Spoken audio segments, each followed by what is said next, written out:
Bueno, y el mundo está en vilo por el conflicto entre Ucrania y Rusia, y para entender un poquito más de qué se trata, en qué situación estamos, vamos a tomar contacto rápidamente con Raquel Pozzi, siempre muy amable, para entender y analizar justamente lo que está pasando en este conflicto. ¿Cómo estás, Raquel? Hola Germán, ¿cómo estás? Buenas tardes. ¿En qué instancia del conflicto crees que estamos? Y es una instancia de mucha complicación porque se ha roto el vínculo diplomático. No digo una ruptura total, pero sí, en definitiva, los canales por los cuales se debía resolver en este momento están en un impasse. Para que sepan de qué se trata el conflicto, en realidad ha generado, si uno quiere hacer un corto plazo de historia para no irnos tan atrás, a partir del año 2014, cuando Rusia anexa Crimea, y a partir de allí comienzan conflictos en la región de Donbass, que tanto se nombra, que son dos provincias, en este caso la de Donetsk y Lugansk, que se autoproclaman y que consideran que son prorrusos, es decir, que esta población, que son casi 8 millones de personas, tienen una identificación cultural muy propia de la época soviética, se consideran a sí mismos rusos. Estas dos repúblicas comenzaron a gestionar enfrentamientos y se firman los acuerdos de Minsk en el 2015, que a partir de allí se determina un alto el fuego, se firmó otro más en el Minsk II, donde intervienen Francia y Alemania, pero ese alto al fuego obviamente no se ha realizado en ningún momento. O sea que desde el 2014 en adelante esta zona, esta región en la cual hoy está en el centro del conflicto internacional, sí ha estado siempre enfrentándose entre nacionalistas ucranianos y nacionalistas prorrusos. Por supuesto que Rusia, que considera a Ucrania ese brazo de antiguo de la Unión Soviética, porque eso es lo que tiene geopolítica Vladimir Putin, Ucrania es muy importante porque ya la OTAN de alguna forma anexionó de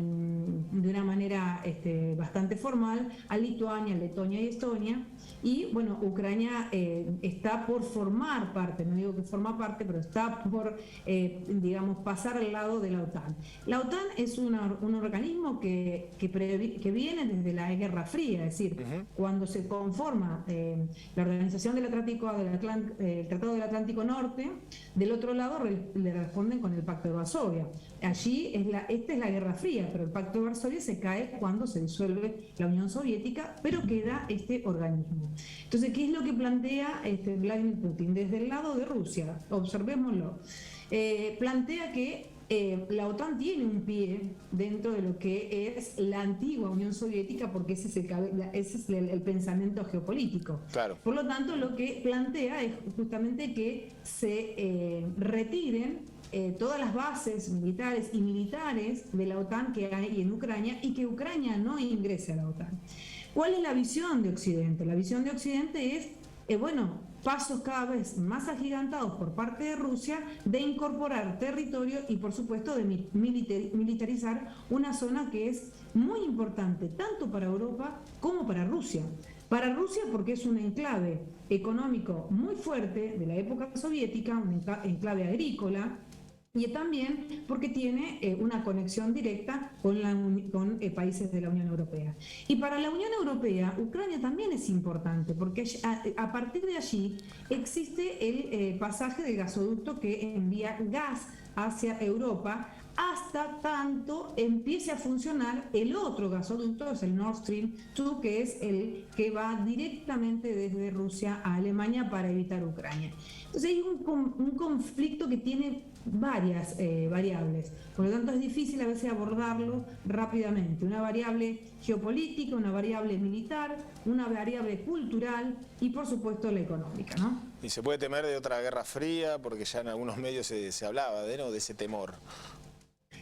La Guerra Fría es un concepto que yo no lo utilizo mucho porque se enfrentan otros tipos de situaciones, ¿no? Acá tenemos ya, si bien Estados Unidos viene debilitándose como una de las potencias. No obstante, es la potencia mundial, eso no lo podemos dejar, no lo podemos soslayar. Lo que hace Rusia es mostrar nuevamente su fuerza, porque son dos hoy los hegemones que dirimen el mundo, ¿no?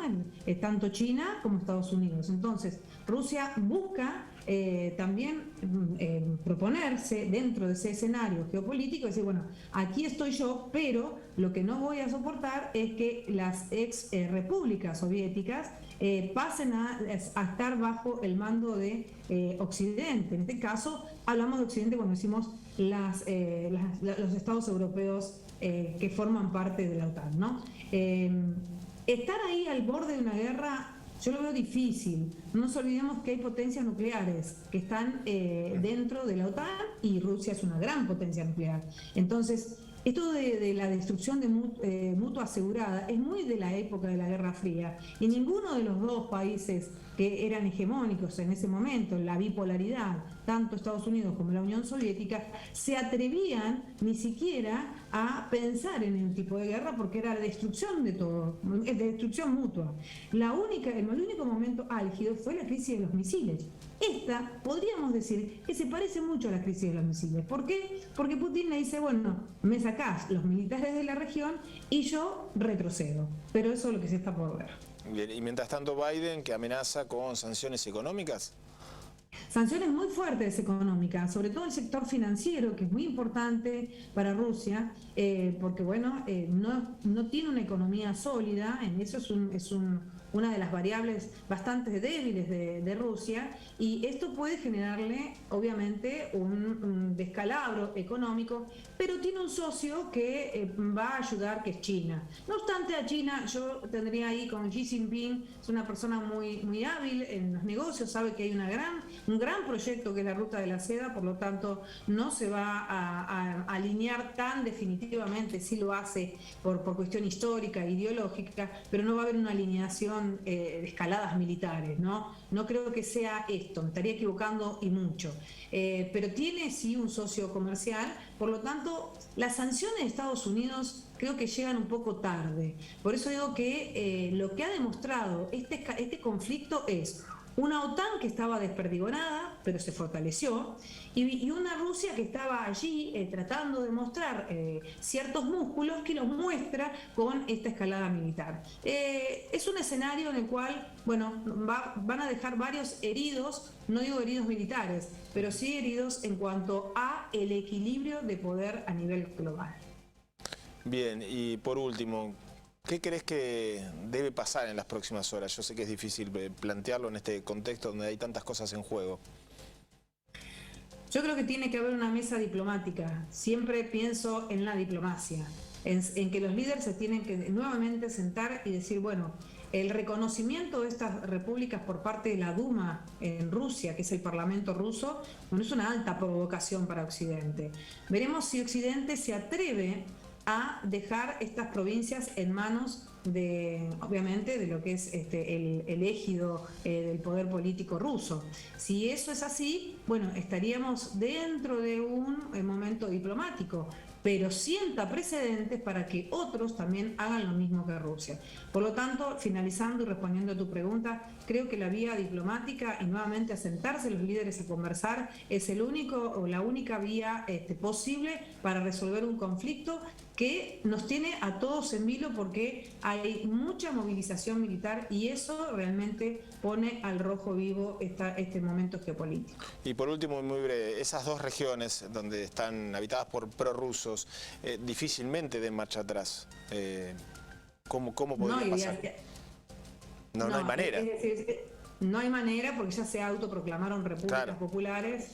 Lo que hizo nada más que Rusia es reconocerla. Es como si otros países salen a reconocer, pero ellos se autoproclaman porque ahí viste una clave muy importante que es el derecho de autodeterminación de los pueblos. Y eso lo sabemos muy bien también nosotros con la cuestión de Malvinas. Pero hay una pregunta y la dejo aquí al aire. Ese derecho de autodeterminación se utiliza para algunos casos y para otros no se utiliza. Entonces ahí estamos en una gran, quizás, hipocresía internacional que deberá resolverse. Raquel, muy clarito como siempre. Gracias. Gracias a ti. Un abrazo para todos.